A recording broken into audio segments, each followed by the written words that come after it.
La CFE, votre sécurité sociale jusqu'au bout du monde.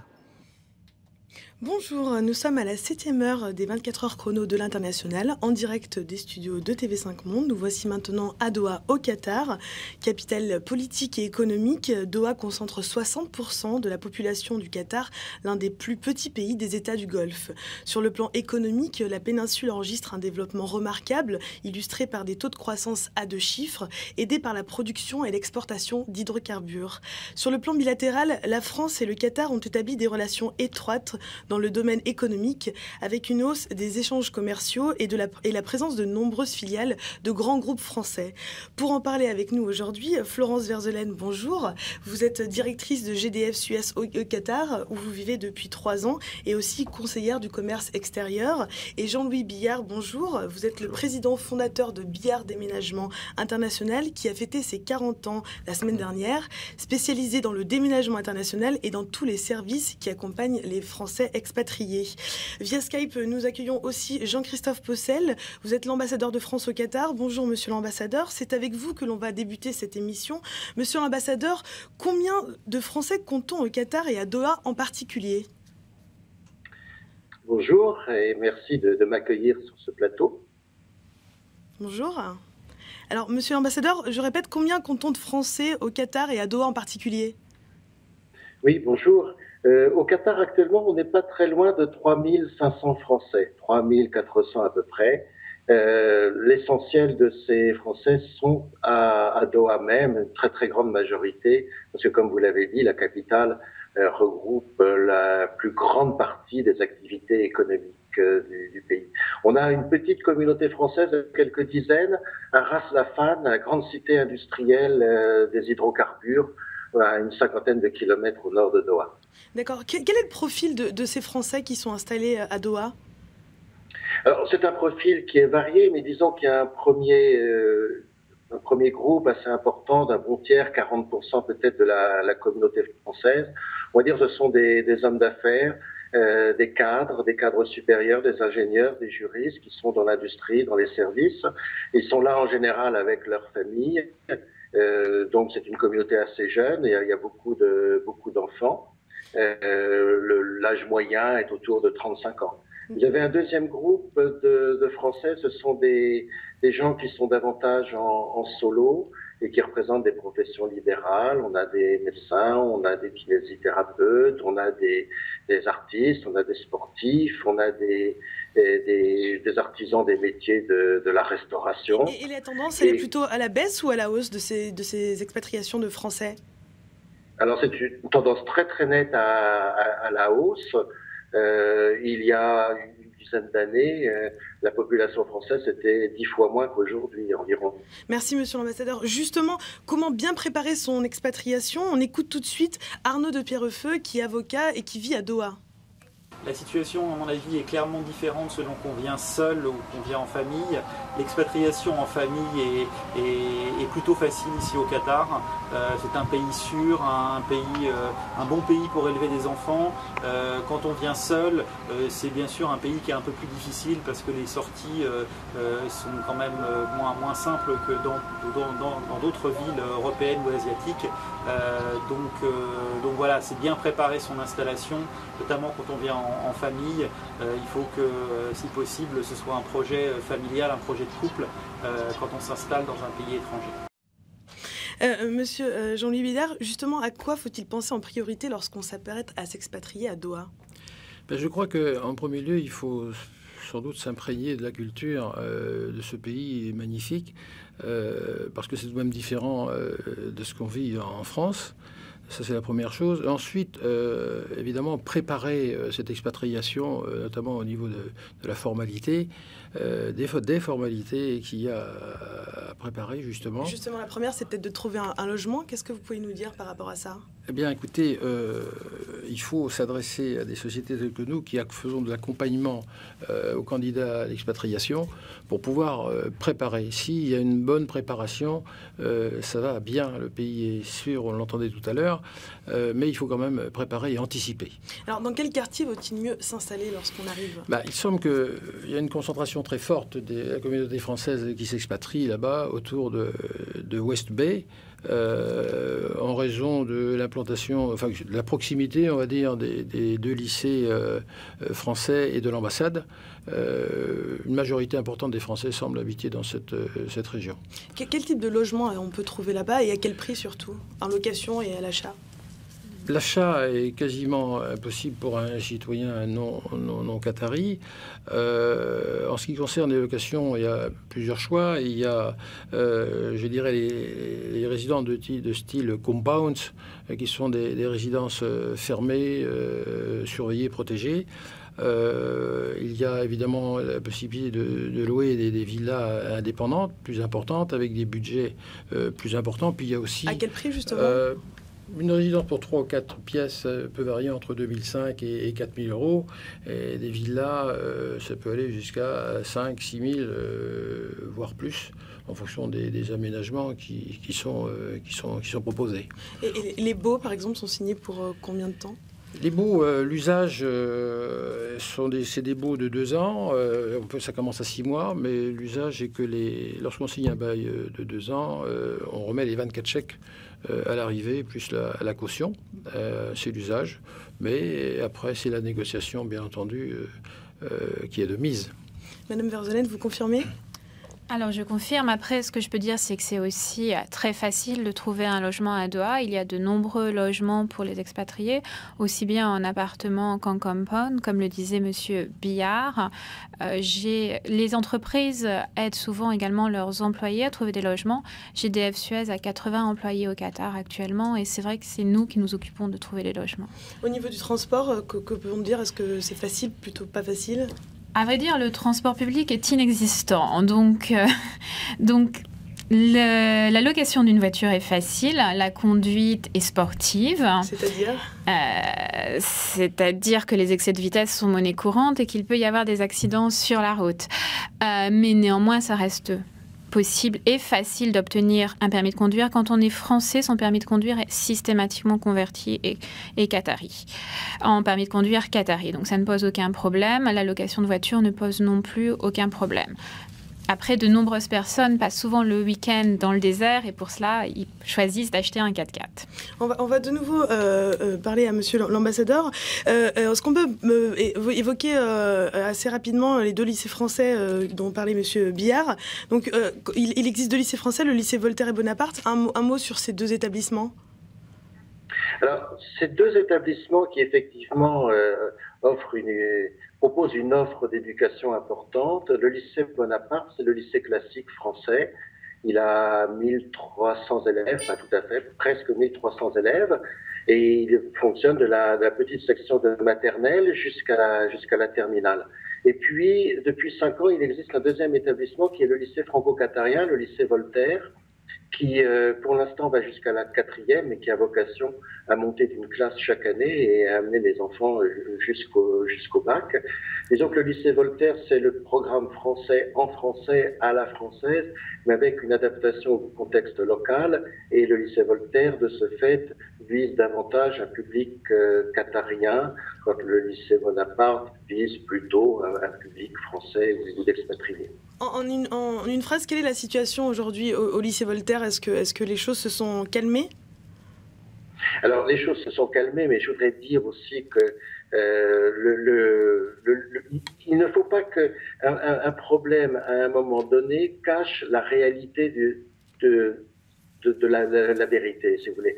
Nous avons créé le lycée Voltaire en partenariat avec les Qatariens il y a 5 ans. Aujourd'hui, c'est un lycée de 800 élèves.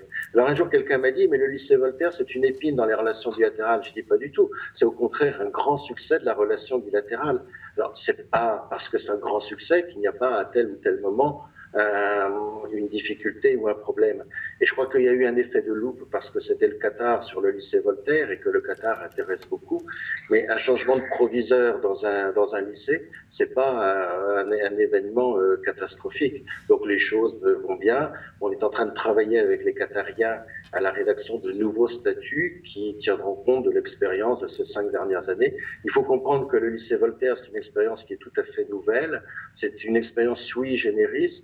Et moi, ce que je constate, c'est que par rapport à l'année dernière, les effectifs ont doublé d'un an sur l'autre. Et donc, on rencontre en fait un grand succès. On n'arrive pas à répondre à toute la demande des familles qui nous demandent une assistance. Merci, monsieur l'ambassadeur. On va revenir un peu sur le coût de la vie avec Laure Tavernier, qui est responsable de la branche Nexan au Qatar. En ce qui concerne le coût de la vie à Doha, on peut dire qu'il est relativement élevé pour les dépenses du quotidien, telles que le chariot dans une grande surface du type Carrefour, qui il y a 6 ans me revenait à 900 riyals pour 4 personnes, et aujourd'hui aux alentours de 1400-1500 riyals, soit un peu plus de 300 euros, un peu moins de 300 euros, pardon. Pour les logements, ce sont des loyers exorbitants, puisque pour une famille d'expatriés, il faut compter entre 10 000 et 25 000 riyals, soit à peu près aux alentours de 2500 à 5 000 euros pour être logé confortablement. Alors certes, on est très bien logé dans des endroits fermés qu'on appelle des campandes ou alors des immeubles modernes. Néanmoins, ce sont des loyers très très élevés. L'essence coûte très peu cher, 1 riyal le litre. La main d'œuvre coûte très peu cher aussi, donc si vous voulez vous faire faire des vêtements, des tailleurs, des bijoux, des meubles, la bonne surprise, ce sera que la facture sera très peu élevée. Florence Verzelen, je vous voyais sourire en regardant cette vidéo. Est-ce que justement tout est cher à part l'essence et la main d'œuvre ? Comme le disait si bien, alors oui, tout est cher, mis à part l'essence, la main-d'œuvre, les perles que j'ai autour du cou et les bijoux en or. Mais il faut voir que ces dépenses plus élevées pour le loyer sont souvent prises en compte par les entreprises. Une entreprise telle que GDF Suez paye les logements de ses employés. C'est le cas de nombreuses autres entreprises, en particulier les entreprises françaises. Et pour le chariot de course, par exemple, quels sont les produits qui coûtent le plus cher ? En fait, le problème du chariot de course, c'est qu'on n'a pas exactement les mêmes produits à Doha qu'à Paris. Donc, il est difficile de comparer. Si vous voulez acheter des produits parisiens, vos yaourts Danone coûtent 2 fois plus cher qu'en France, c'est évident. Si vous prenez des yaourts locaux ou des produits locaux, c'est moins cher, mais vous n'aurez pas forcément les équivalents. Donc, il est toujours difficile de comparer, comme pour toutes les expatriations, à vrai dire. Quelles sont les conditions de vie ? Alors, on y vit bien à Doha ? Écoutez, les conditions de vie sont excellentes. Je suis très heureuse à Doha. La vie y est très facile puisque Doha est petit. Donc, finalement, il y a beaucoup moins de problèmes de temps de transport. La ville est très moderne. Vous avez passé des images de Doha. Tous les bâtiments ont été construits dans les 10 ou 15 dernières années, donc selon les dernières normes. Donc, il n'y a pas de problème de vétusté. Donc, tout est vraiment extrêmement facile. Et les magasins sont ouverts jusqu'à minuit tous les soirs. Enfin, tout est fait pour aider les personnes à travailler. Donc, il y a des problèmes des problèmes matériels sont réglés très facilement à Doha. D'autant plus qu'à Doha, il est très facile d'avoir une personne pour vous aider à domicile quand vous avez des enfants. Donc, finalement, la vie avec des jeunes enfants est beaucoup plus facile à Doha que ce qu'elle peut l'être. La vie est aussi assez sûre, c'est ce que vous... Le taux de sécurité est de 100%, la criminalité est nulle. Je ne ferme quasiment jamais mon appartement à clé. Mon adjoint n'a jamais dû envisager de fermer sa voiture à clé. Donc, non, il n'y a absolument aucune criminalité à Doha. Merci pour cette analyse. Monsieur Billard, merci d'avoir participé à cette émission. Nous allons faire une courte pause et nous revenons après la pub.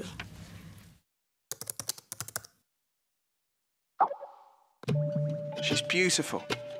So beautiful. We're calling her Laura. We think she looks like a Laura. Oh. She already has a full head of hair.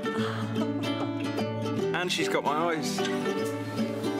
Luckily for her, everything else is pure Sarah. With free Skype-to-Skype video calls, you can be right there with them, wherever they are.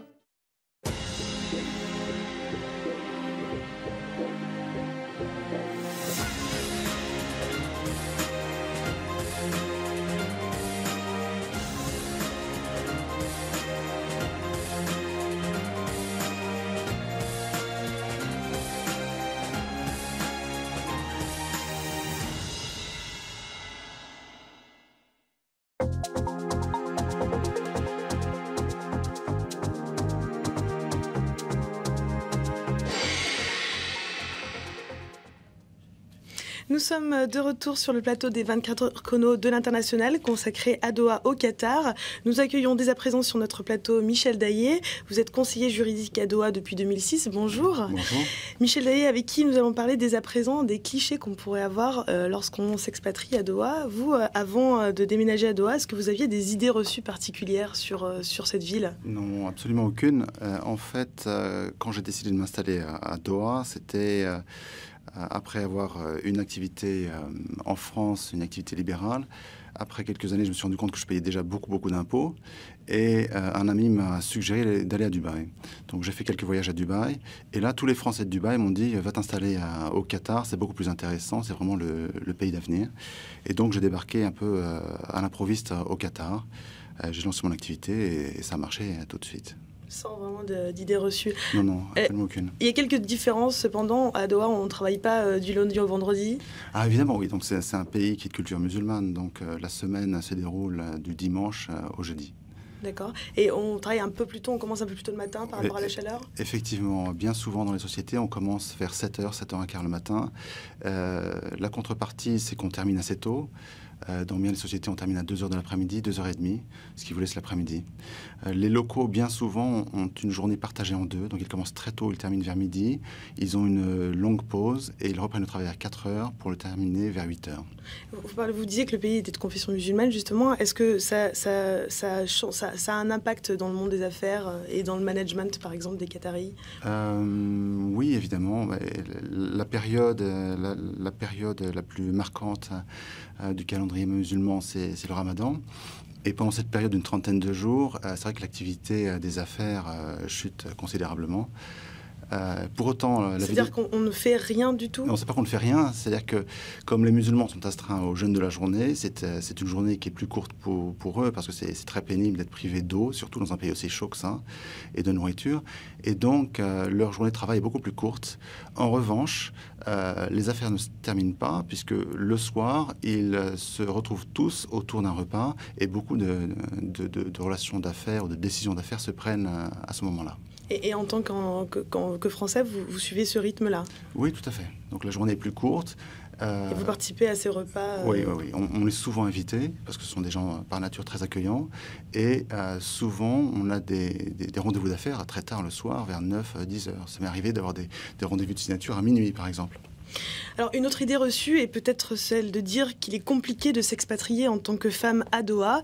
À ce sujet, on écoute le témoignage de Laure Tavernier, qui, je le rappelle, est responsable de la branche de Nexan au Qatar. De nombreuses femmes travaillent, de nombreuses femmes qui suivent leur mari arrivent à trouver un emploi à Doha. Les sociétés sont très ouvertes, que ce soit les entreprises locales ou les sociétés étrangères implantées à Doha. Les femmes célibataires à Doha ont un statut un peu plus particulier puisqu'elles n'ont pas le droit de vivre sous le même toit que leur ami ou conjoint. Il faut qu'elles se marient avant ou qu'elles se pacsent avant, ce qui peut être parfois un peu contraignant et un peu surprenant, mais c'est le respect de la religion locale. Florence Herzonel, vous, en tant que femme et chef d'entreprise, est-ce que vous êtes d'accord déjà avec ce que dit Laure Tavernier? Oui, je suis tout à fait d'accord avec Laure. Ce n'est pas du tout un problème dans le monde du travail d'être une femme au Qatar. Bien au contraire. Moi, je suis arrivée, j'étais la première femme directrice de filiale de GDF Suez au Qatar et j'ai été très bien accueillie par les Qataris qui m'ont au contraire ouvert leurs portes et mes relations ont été très faciles dès le début. Plus facile qu'avec vos collaborateurs français, par exemple? Beaucoup plus facile. J'ai été intégrée beaucoup plus facilement dans le milieu des affaires qatarien que ce que je l'ai été dans le milieu des affaires français. Il faut voir que moi, j'ai ces deux défauts d'être à la fois une femme et jeune. Mes homologues ont tendance à être des hommes de 10 à 15 ans plus âgés que moi. Et c'est beaucoup plus difficile en France. Je suis une aberration au Qatar comme en France, mais a priori un peu plus en France qu'au Qatar. Donc finalement, c'est un vrai cliché, quoi, finalement. C'est un vrai cliché. Et vous aviez cette idée, vous, avant de venir ? Je ne me pose plus la question depuis bien longtemps. Je n'ai fait que des écoles d'ingénieurs d'hommes et que des métiers d'hommes. J'ai cessé de me poser la question de savoir si ce serait difficile pour moi d'être une femme. Je connais la réponse, donc j'avance quoi qu'il arrive. Mais j'incite toutes les femmes à venir au Qatar parce que ça ne sera pas une difficulté, vraiment. Monsieur Daillet, un mot à ce sujet ? Oui, en fait, de façon générale, la femme est sponsorisée par son mari. Parce qu'au Qatar, il y a un système de sponsoring. C'est-à-dire que chaque expatrié doit être sponsorisé par un Qatari ou une société. Et dans la majorité des cas, les femmes étaient sponsorisées par leur mari. Il y a une évolution qui est en cours en ce moment au Qatar. Il arrive maintenant que ce soit des maris qui soient sponsorisés par leurs épouses. Mais c'est une petite révolution culturelle pour le Qatar. En fait, c'est plutôt une révolution culturelle de la France, puisque le sponsorship vient avec l'emploi. Donc, si c'est la femme qui s'expatrie, le mari suit. Si c'est l'homme qui s'expatrie, c'est la femme qui suit. C'est vraiment une spécificité donc, pour les personnes, les Françaises qui viennent s'installer. En fait, toutes les nationalités, tous les non-qataris, enfin tous les non-résidents du Golfe, ont besoin d'avoir un sponsor. Mon sponsor est GDF Suez, qui est une société implantée localement. Mais ça peut être une autre société, voire une société qatari ou un qatarien. On ne peut pas venir au Qatar sans sponsor, ce qui concrètement veut dire on ne peut pas venir sans emploi. Alors, y a-t-il d'autres différences culturelles qui peuvent jouer sur le marché de l'emploi qatari et dans le monde des affaires, Monsieur Daillet ? Oui, bien sûr. On est dans un monde arabe et musulman, donc il y a des différences certaines. En même temps, en tant que Français, on a quand même une culture un peu latine. Et donc, il y a énormément de points communs, notamment sur... Méditerranéenne, oui, méditerranéenne, oui. Donc, on a en fait beaucoup de points communs en ce qui concerne le rôle de l'affectif dans la relation humaine. Pour les locaux, si ça n'accroche pas au niveau personnel, ça va être très difficile de faire les affaires. Donc, il est très, très important d'avoir une excellente relation personnelle si vous voulez avoir une bonne relation professionnelle. C'est là où il faut faire usage de tact et bien comprendre la personne à laquelle on parle. Il y a des attitudes à adopter pendant les négociations et des sujets à éviter ? Alors, des sujets à éviter. Parlons déjà des sujets importants. Pour les Arabes, par exemple, la famille est très importante. Pour ma part, j'ai 6 enfants. À chaque fois que je parle de ma famille, le visage s'éclaire tout de suite et ça facilite énormément les relations d'affaires. Les sujets à éviter, il faut éviter de parler sans doute de religion, de politique en général, enfin tous les sujets qui fâchent même en France. Pour parler recrutement, est-ce qu'il est facile, que peut-on dire de la main-d'œuvre sur place ? Alors, le problème de la main-d'œuvre sur place, c'est qu'elle est finalement assez limitée sur place. Les Qataris, monsieur l'ambassadeur reviendra sans doute dessus, sont en minorité dans leur pays. Ils ne représentent que 15% de la population, soit 250 000 personnes. Donc, quand vous avez des grands projets, comme peut en avoir GDF Suez quand il construit une centrale électrique, nous sommes obligés de faire venir des gens au Qatar pour construire cette centrale électrique. Moi, sur les 80 employés que j'ai, je n'ai que 3 Qataris. Alors justement, pour aborder la thématique du visa, est-ce qu'on peut avoir un mot ? Comment est-ce qu'on fait un visa pour venir travailler au Qatar ? Alors en fait, il faudrait distinguer entre 2 visas. Pour quelqu'un qui souhaite investir ou sonder le marché du Qatar, en général, il va prendre un visa de tourisme qui s'obtient à l'arrivée à l'aéroport. Donc on paye via une carte de crédit le visa sur place et puis on peut rester 1 mois sur place, et c'est éventuellement renouvelable, ce qui permet à tout un chacun de sonder le marché. Donc ça, c'est bien précieux. Pas de travailler, hein ? Pas de travailler, non, c'est un visa de tourisme et on n'est pas censé engager des relations d'affaires. Mais on peut sonder le marché local. Une fois, si on a pris la décision de s'installer, alors là, c'est un visa de travail qui s'obtient en général assez facilement. Sous réserve que certaines nationalités sont tour à tour exclues de l'obtention des visas. Actuellement, il est impossible pour un Syrien, par exemple, de venir s'installer au Qatar. C'est un peu en fonction des circonstances politiques du moment. Un mot sur le droit du travail qatari ? Alors, le droit du Qatar qatari, c'est un droit qui est largement inspiré du droit français, mais très simplifié. Disons qu'il y a 3 aspects du droit qatari du travail qui sont très importants et qui peuvent surprendre, mais il faut les connaître avant de s'installer au Qatar. La première chose, c'est qu'il est très facile d'être licencié. Un employeur n'a pas vraiment besoin de justifier du licenciement. Il doit vous dire pourquoi il vous le licencie, mais il n'a pas de compte à vous rendre.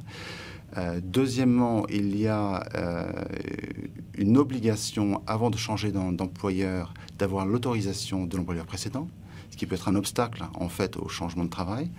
Si on n'obtient pas cette autorisation, on doit sortir du pays pendant 2 ans. Ce qu'on appelle le Non-Objection Certificate. C'est un peu compliqué. Et troisièmement, un peu surprenant, une fois que vous êtes expatrié résident au Qatar, vous avez besoin d'obtenir l'autorisation de votre employeur pour sortir. C'est ce qu'on appelle le exit permit. Fort heureusement, pour la plupart des expatriés qui sont les cadres supérieurs, ils obtiennent un multiple exit permit, ce qui leur permet de sortir à leur convenance. Mais pour le commun des mortels, si vous voulez, il faut toujours demander à chaque fois qu'on veut sortir du pays l'autorisation de l'employeur, ce qui est un petit peu... Sinon, on est bloqué. Sinon, on est bloqué. On peut rester au Qatar ad vitam aeternam. On va parler tout de suite des spécificités de la création d'entreprises au Qatar en écoutant Arnaud de Pierrefeu. Alors le Qatar est un pays qui a sa propre législation en matière de droit des affaires qui est largement inspiré par le droit français. Il y a un code civil au Qatar. Les conditions d'implantation au Qatar sont assez compliquées. En général, il faut créer une joint venture avec un partenaire local. C'est tout de suite une démarche plus compliquée que de s'installer seul, par exemple en zone franche, comme on pourrait le faire à Dubaï. Les autres modes d'implantation ne sont pas très faciles. Le Qatar est perçu par beaucoup d'étrangers qui travaillent dans la région comme assez compliqué, plus compliqué que les Émirats ou l'Arabie Saoudite, par exemple. Alors bonjour Jean-François Cana, vous venez d'arriver sur notre plateau, vous êtes avocat au barreau de Doha et de Paris, associé et cofondateur du cabinet UGGC, spécialiste du Qatar et conseiller du commerce extérieur à Paris. Pourquoi le Qatar est perçu comme plus compliqué que ses voisins en termes de création d'entreprise, comme l'affirme Arnaud de Pierrefeu? La première difficulté a été évoquée tout à l'heure par Monsieur Daillet, qui est celle du sponsor. Puisque, en règle générale, on ne peut exercer une activité économique qu'à la condition d'avoir un sponsor. Qu'on soit une toute petite entreprise, un artisan ou une multinationale. C'est la règle. Cette règle, donc, constitue une forte contrainte et conduit beaucoup d'entreprises à signer des accords dits de joint venture. Il existe cependant d'autres façons d'opérer. On peut constituer un bureau de représentation. Un bureau de représentation a une activité limitée puisqu'il aura vocation à recueillir de l'information, à effectuer des études, à créer des liens sans pour autant faire réellement du commerce. On peut enregistrer des succursales, c'est-à-dire ne pas créer d'entité dotée de la personne morale, mais un simple établissement d'une entreprise venant de l'étranger. Il y a quelques secteurs tout à fait exceptionnels dans lesquels d'une loi nouvelle a permis d'exercer sans sponsorship. Sa mise en œuvre est très contrôlée. Et je dois dire qu'elle est, à l'heure d'aujourd'hui, peu fréquente. Quels sont les secteurs ? Alors, on a des secteurs sur la technologie, en matière de sciences. Il y a une liste un peu exhaustive sur le sujet. Mais c'est à la marge. La fiscalité, le Qatar est un paradis fiscal ? C'est un paradis fiscal, les Français en rêveraient, puisque, bien sûr, on sait qu'il n'y a pas d'impôt sur le revenu. En ce qui concerne les entreprises, il y a un impôt sur les sociétés qui est de l'ordre de 10%. Et il y a des taxes à l'importation sur les marchandises qui sont de l'ordre de 5%. Disons que c'est la moyenne. Donc assez intéressant. Très intéressant. Pour les résidents locaux, étrangers, expatriés, c'est un beau paradis fiscal. On va revenir vers Monsieur l'ambassadeur. Monsieur l'ambassadeur, pourriez-vous nous dire combien d'entreprises françaises on compte au Qatar et à Doha en particulier ? Alors, actuellement, on compte très exactement 85 entreprises françaises installées au Qatar. Et beaucoup d'autres, beaucoup de dizaines d'autres d'entreprises qui commercent ou qui font des affaires sans être nécessairement installées en permanence. Dans quel secteur ? Alors, à peu près tous les secteurs, mais il y a des secteurs qui sont évidemment les secteurs d'excellence et très porteurs. Le premier, naturellement, dans le pays où nous sommes, c'est le secteur pétrole et gaz. Florence Verzelaine, sur le plateau, là, représente brillamment ce secteur, mais il faut aussi citer Total, bien entendu, qui est un acteur historique du développement du pétrole et du gaz au Qatar, ou Technip, qui a été un des artisans majeurs de la construction de l'industrie gazière du Qatar, et notamment de la capacité que le Qatar s'est donnée d'être un pays exportateur de gaz naturel liquéfié, puisqu'il est aujourd'hui, comme vous le savez, le premier exportateur au monde de gaz naturel liquéfié. Mais on a aussi nos grandes entreprises du bâtiment et des travaux publics, de la banque, de l'assurance, de diverses industries, de l'environnement. Je pense qu'il y a là un secteur qui est porteur pour l'avenir. Et puis beaucoup d'entreprises de services, des entreprises également du luxe, des grandes enseignes gastronomiques françaises ou de la mode sont installées et ont des représentations au Qatar. Et puis je voudrais aussi dire que même si la présence française c'est essentiellement une présence de grandes entreprises, de grands groupes, je crois qu'il y a aussi la place pour des PME performantes qui ont le courage et l'audace d'aller prospecter ce marché. Merci monsieur l'ambassadeur. Avant de terminer cette émission, nous allons faire une courte pause de publicité.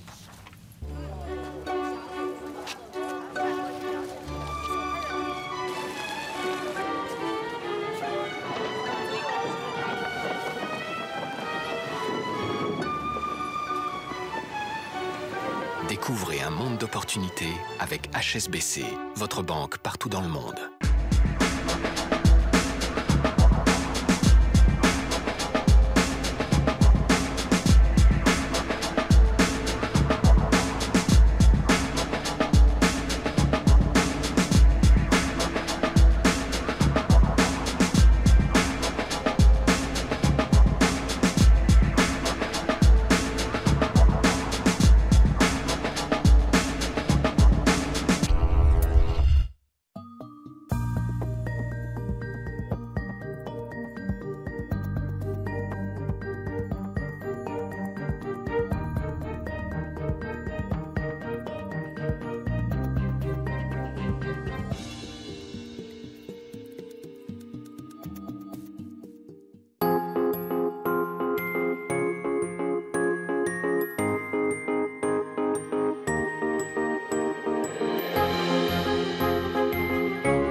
Nous sommes de retour sur le plateau des 24 heures chrono de l'International consacré à Doha au Qatar.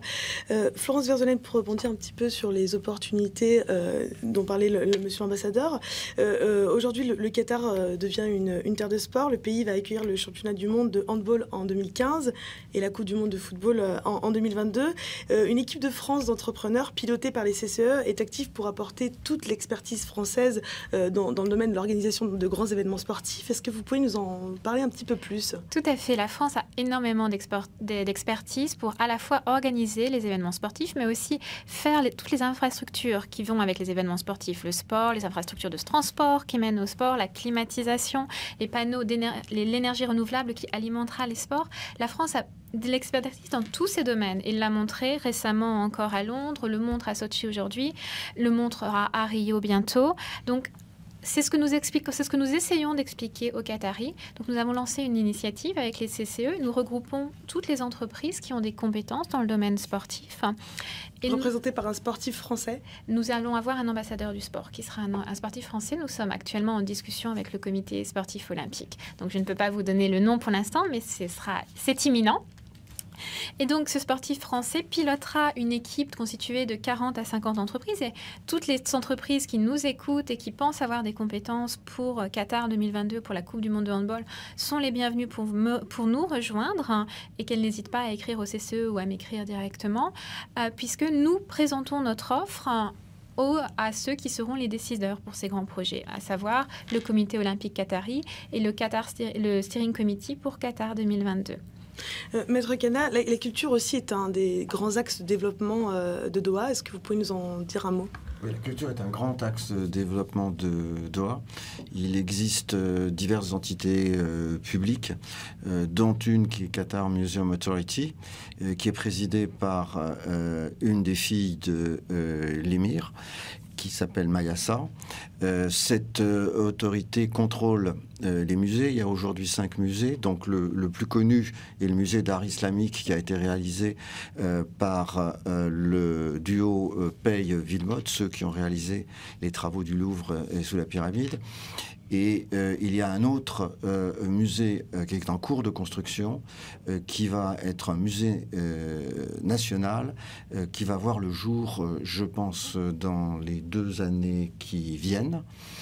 Voilà pour la culture. Ils ont aujourd'hui l'autorité muséale qatarienne est considérée comme l'acheteur d'art le plus puissant de la planète. Ils ont acheté entre autres l'œuvre d'art qui aujourd'hui est la plus chère de la planète, puisqu'il s'agit de la partie de cartes de Cézanne, et les achats continuent. Les expositions se multiplient. Donc la culture a un fort axe. Un fort accent. Et la culture, c'est pas simplement ces arts plastiques, mais c'est également la musique. À Qatar, il y a un orchestre symphonique qui a été constitué. On va écouter juste un dernier mot de monsieur l'ambassadeur pour donner un conseil aux futurs Français, qui souhaitent venir à Doha. Oui, alors... Assez rapidement, monsieur l'ambassadeur. Alors, d'abord, je crois qu'on a vu que le Qatar est un pays où il est fait bon vivre et où on peut travailler de très bonnes conditions. Moi, je voudrais simplement dire que tout cela est très vrai et j'invite les Français à s'intéresser à ce marché. Il faut préparer, il faut se renseigner sur la culture locale. On sera d'ailleurs beaucoup plus heureux sur place si on a cette connaissance de la culture locale. Et il ne faut pas tomber, si vous voulez, dans le mirage de l'Eldorado. Le Qatar a plein d'argent et alors on fait plein d'affaires. C'est une affaire qui est sérieuse. Il y a effectivement de multiples opportunités absolument phénoménales, mais elles méritent d'être abordées sérieusement. Merci beaucoup pour ce commentaire, monsieur l'ambassadeur. Madame Verzenel, monsieur Cana, merci de nous avoir livré votre expertise. Cette émission touche à sa fin. Merci de nous avoir suivis. Dès 18h, retrouvez la suite de notre tour du monde avec un arrêt à Glasgow, en Écosse.